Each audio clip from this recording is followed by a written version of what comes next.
Find a comfortable position, either sitting or lying down.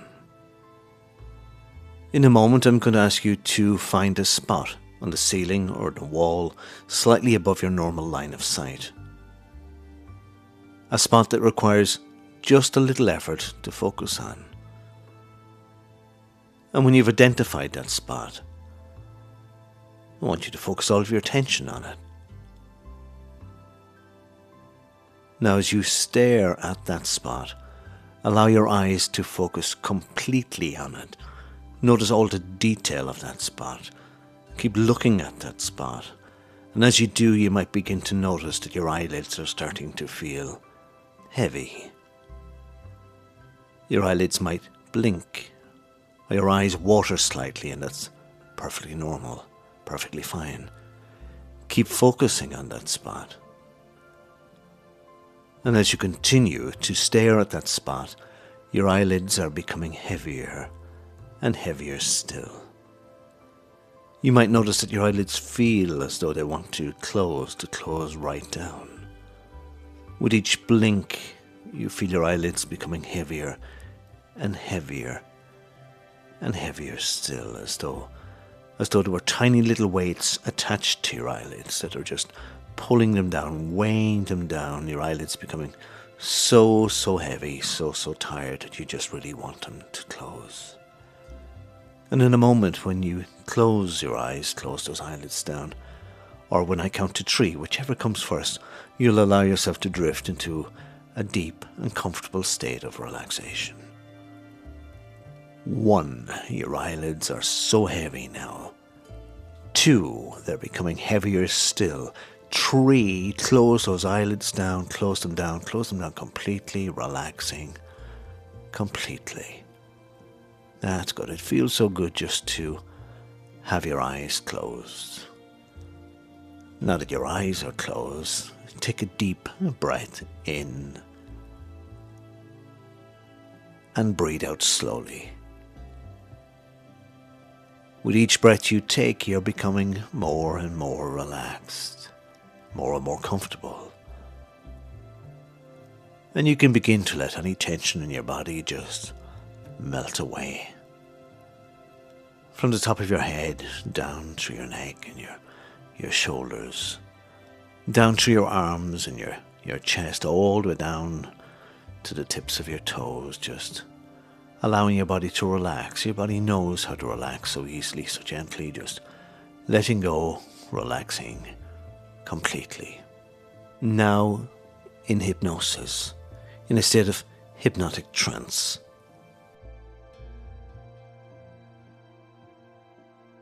And there's nowhere else to be right now.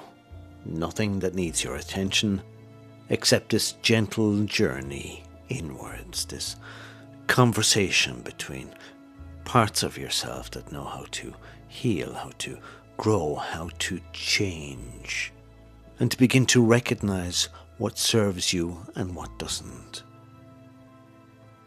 As you breathe, notice how the breath finds its own rhythm, its own depth, without hardly any effort from you at all. Your body just breathing by itself, the way it has since the very first moment you were born, and the way that it will continue long after the session ends. And each breath is an anchor, a returning, a gentle wave that reminds you of your presence here. So long as you're breathing, you're actually okay. And you feel the weight of your body as you rest. And the pressure where your back meets support behind you, where your legs rest and your arms have found their place, and that weight of your body is real, solid, trustworthy, and you can let that weight gently increase now as you allow yourself to become heavier and more settled, as though gravity itself is a friend, so that you stopped struggling, you stopped trying, and you just let go, release, as you sink deeper and deeper into this experience. And with each breath out, something releases. With each breath in, something settles. And you're moving now into that space between waking and sleeping, that threshold space where the mind becomes more and more fluid, more and more open to the power of suggestions, that the boundaries between what you thought was fixed and what is actually changeable begin to soften and blur. There's a landscape opening before you now that you don't need to see clearly. You simply need to sense it. You form an impression of it. It could be a path through a forest, or a path along a shoreline, or a vast open field. Whatever appears to you is exactly right for you, and as you move along this path, you become aware that this is a place where you can meet the inhabitants of your own inner world, the inhabitants of your mind. Because you see, there are visitors to the house of your mind. And some of them arrived long ago, when you were quite small and still learning about the world. And these visitors, they told you that they were there to advise you, to keep you safe. Others still arrived during difficult times, during moments of stress or confusion, and they said that they could help you, that they could help you make sense of things. And you believed them, because why wouldn't you? You deferred to older people when you were small.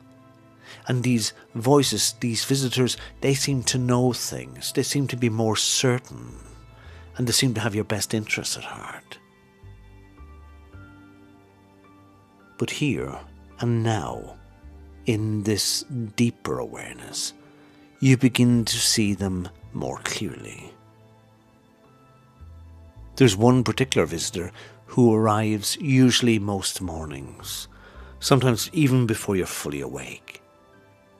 This one has a voice that's urgent, insistent.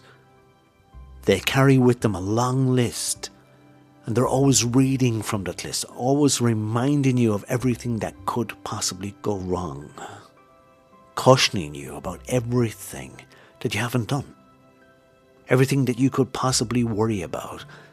These visitors, these voices speak quickly, with a sense of urgency, breathlessly, as though if they stopped even for a moment, disaster will descend upon you. This visitor wears the clothes of someone very, very busy, very important, and they've convinced you that without them you'd be unprepared for the day ahead, that you'd be vulnerable, lost even. But watch them carefully now. From this place of deep awareness, you just watch them. And you notice how their hands shake slightly as they talk. Notice how their eyes dart back and forth, never quite resting. This visitor is anxious, is exhausted. And beneath their urgent warnings, there's a small, vulnerable person, perhaps a child you, who learned long, long ago that if they worried enough, predicted enough, planned enough for every eventuality, perhaps they could control the uncontrollable. Perhaps they could keep things together, stop situations from breaking. They could keep themselves okay and free from being hurt. You don't need to send this visitor away. You don't need to argue with them. You simply need to see them clearly, and to recognize them when they turn up each morning, and you can say, I know you. You're the one who thinks worrying is being prepared. You're the one who believes that anxiety is the same as being concerned. And knowing them, recognizing them, you now have a choice. And indeed, you can thank them for their concern, but you tell them that there is another way, that you haven't spent all these years on this earth without learning a few new things, new strategies, new approaches, new ways of addressing things. So you can let these voices off, let them on their way. And then there's another visitor. And this one arrives most often when you're about to try something new, to step into the unfamiliar. And this visitor has a particular gift. They can show you vivid images, so detailed, of every way that you might fail, that things could possibly go wrong. And have a collection of past moments, a catalogue, a whole dossier, carefully curated, where things didn't go as you planned, where you felt the sting of disappointment in the end, the weight of rejection or trouble. And they display these moments like a gallery owner showing you their finest collections. Remember this, they say, and this time, and that time when everything just messed up. Look at how familiar this feeling is. Why would this time be any different? This is what they say. And this visitor dresses like someone in authority, someone who's seen it all before, and the voice is often calm, matter-of-fact, apparently reasonable. And that's what makes them so convincing. They present possible disaster as if it was simply truth, present fear as if it was wise advice, and they present the past as if it was an unchangeable blueprint for the future. But from this place of deeper knowing, you can see something else now. You can see that this visitor arrived during a time in your life when you were hurt by failure. And that hurt got into you, and you decided the safest thing was never to expose yourself to that hurt again, never to try again. It'll just be the same outcome anyway, you thought. And that thought anchored this belief. This visitor thought that they were protecting you from emotional pain, from disappointment, that terrible vulnerability of hope. And they thought that they could convince you that you weren't going to try, that you'd never have to risk feeling vulnerable again. But you don't need to banish this voice either. You simply need to recognize them, and you say, I see you. You're the one who believes that the past patterns are permanent. You're the one who thinks that protection and prevention are all the same. And seeing them clearly, you can acknowledge their concern while choosing differently. And you can say, thank you for trying that safe strategy, but I'm okay now, and I'm going to do things in a new way, a different way.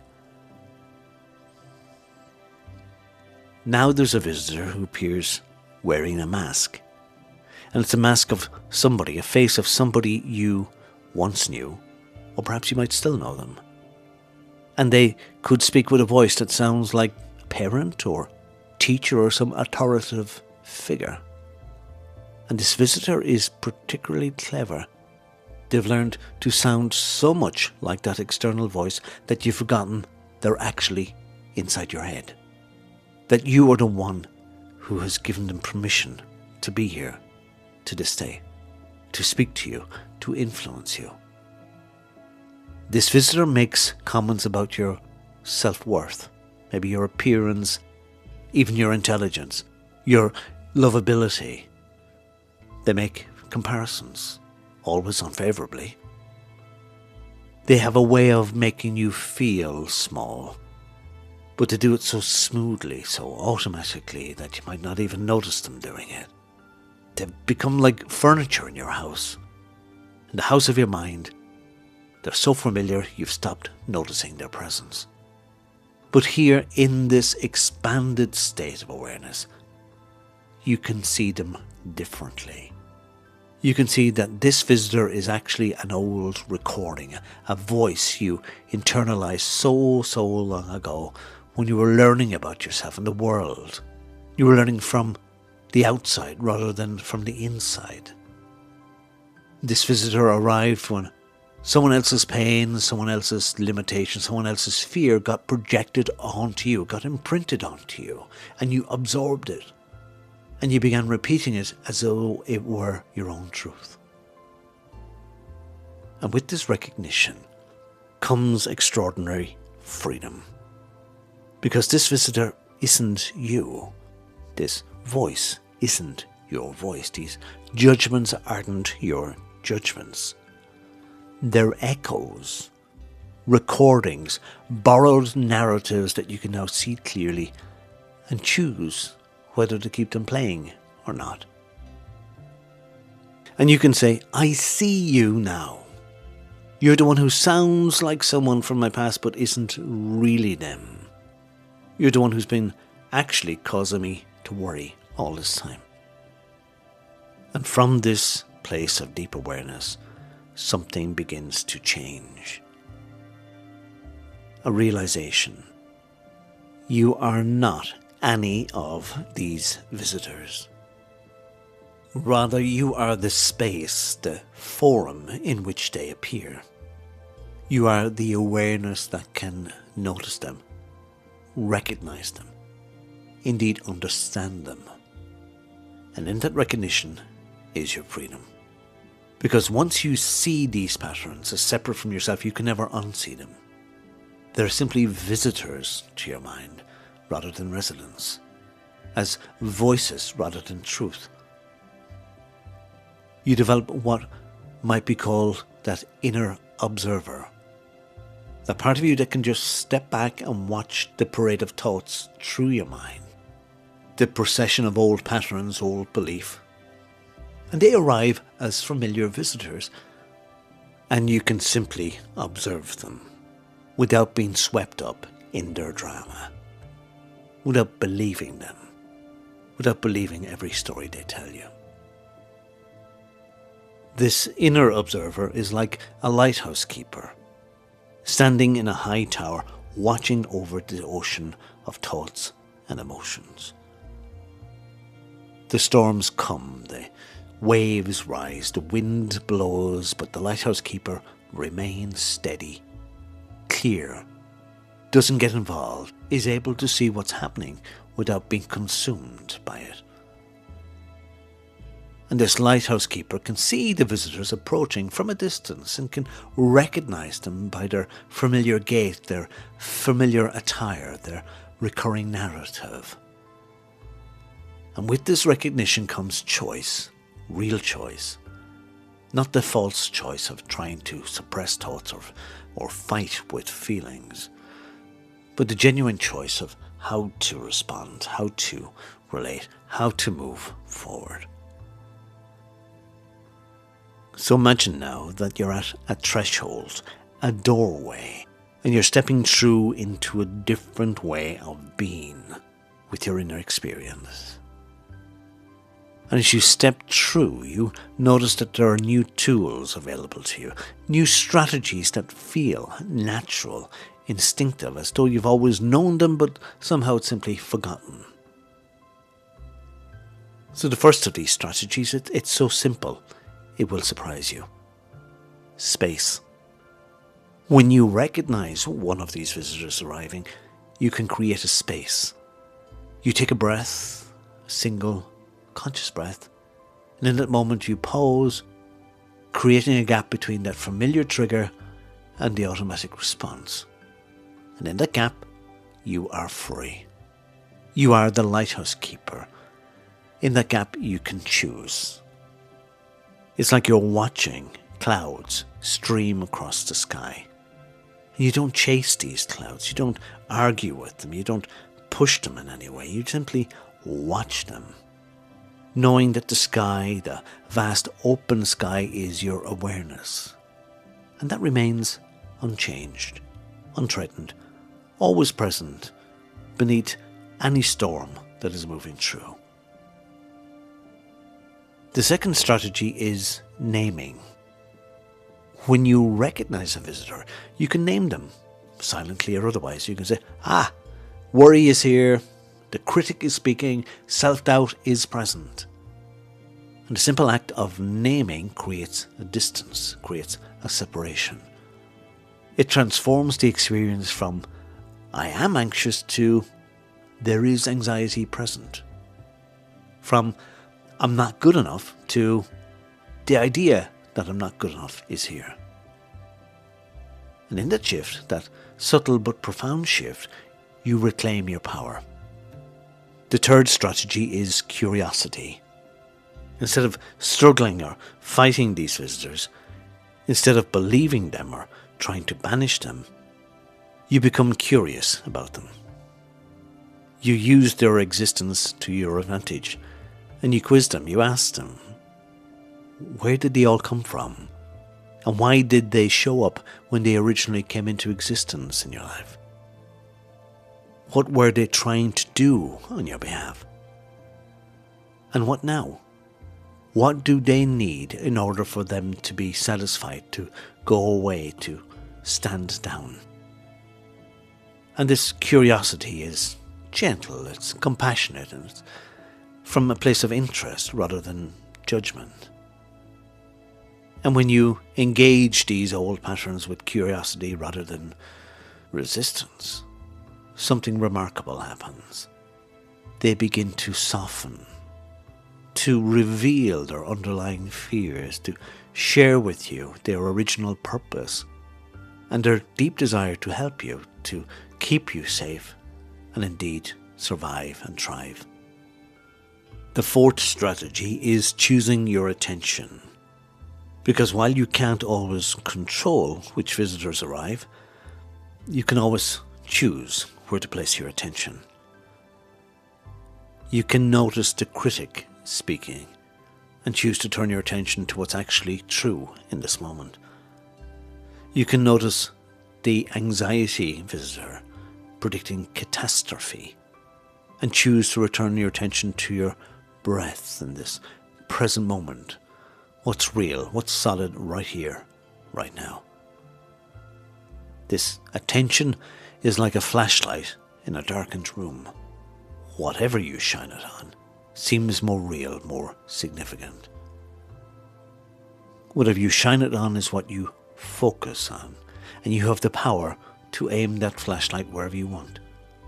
So you could keep it fixed on the visitors in the corners, making them loom large and scary, or you can just simply shine it in somewhere else.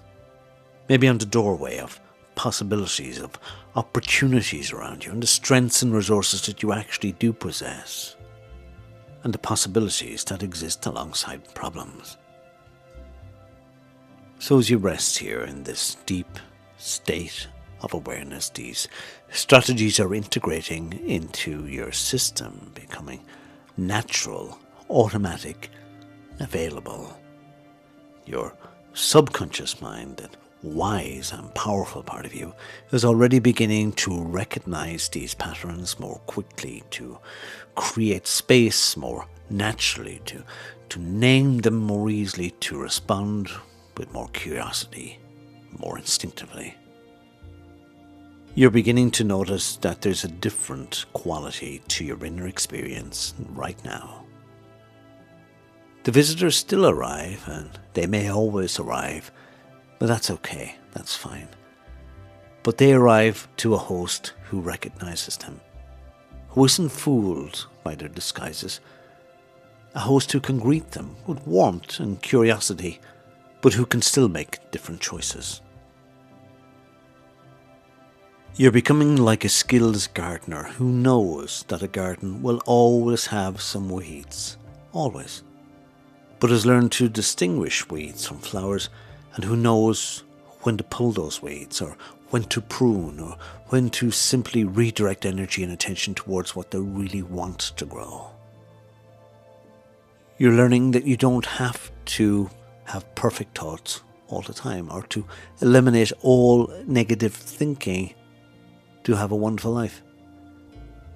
You simply need to recognize what's growing, choose what you want to nourish, and trust your ability to cultivate what matters to you. And in those moments, they will come, when a visitor is particularly loud, particularly convincing, particularly persistent, you have an anchor. you return to your breath, to the sensations in your body, to this deep knowing that you have access to your today. You can remember that you are not your thoughts. You have thoughts. You are the thinker of thoughts. You are not your feelings. You are the person who experiences feelings. You are not the visitors. You are the space, the forum in which they appear and disappear.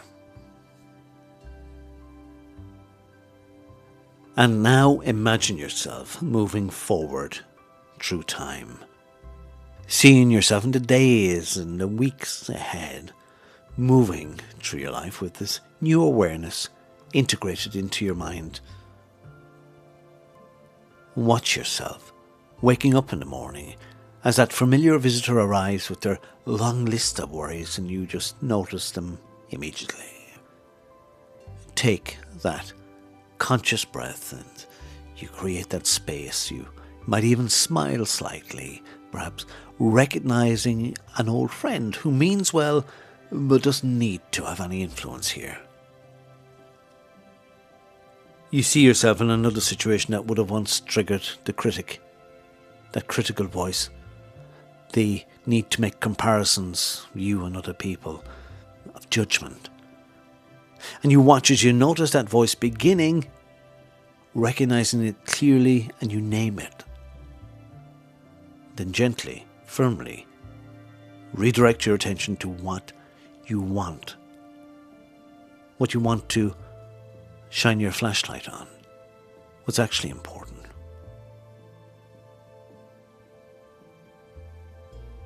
Watch yourself about to try something new, something that matters to you. Notice as a visitor suddenly shows up and predicts failure.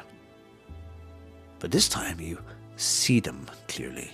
In fact, you'd been expecting them. And you say, I know you're trying to protect me from disappointment. But then you breathe and you choose. And you're noticing that outcomes are different now. Not because life has changed, but because your relationship with your own inner experience has transformed. You are now responding rather than reacting. You're choosing rather than being chosen. You're directing your energy towards what you really want rather than what you've been defending against, what you feared. And so there is a lightness to you now, a flexibility and an ease. And you're still having that very human experience, still feeling all the feelings, still thinking that wide range of thoughts and emotions that human beings experience. But you're no longer defined by them, limited by them, or controlled by them. You are free, more yourself, more able to move towards what really matters to you. And soon, in a moment, you'll begin your journey back from this deep place, bringing with you everything that you have learned and experienced, everything that you have recognized, everything that you have claimed for yourself. These insights are yours now, woven into the fabric of your subconscious, integrated into your being. They're now available to you automatically, naturally, whenever you need them. And so you might notice in the days ahead that you surprise yourself sometimes at just how quickly you recognize these patterns, how easily you create that space instantly, how naturally you choose differently. And each time you do, you're strengthening new pathways, creating new patterns, becoming more and more skilled in the art of directing your inner experience towards your highest good. And so you can continue now just to listen to the sound of my voice and the music playing in the background.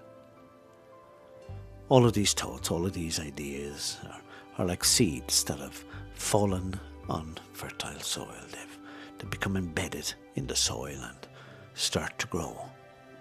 At first, tiny shoots poking above the weight of the clay in the soil above them. They realised that the weight of the soil that they thought had been holding them back was actually providing the fuel, the nutrients, the source, the energy that allowed them to propel their way through and up and out into the daylight. They begin to grow to something wonderful, beautiful, and free.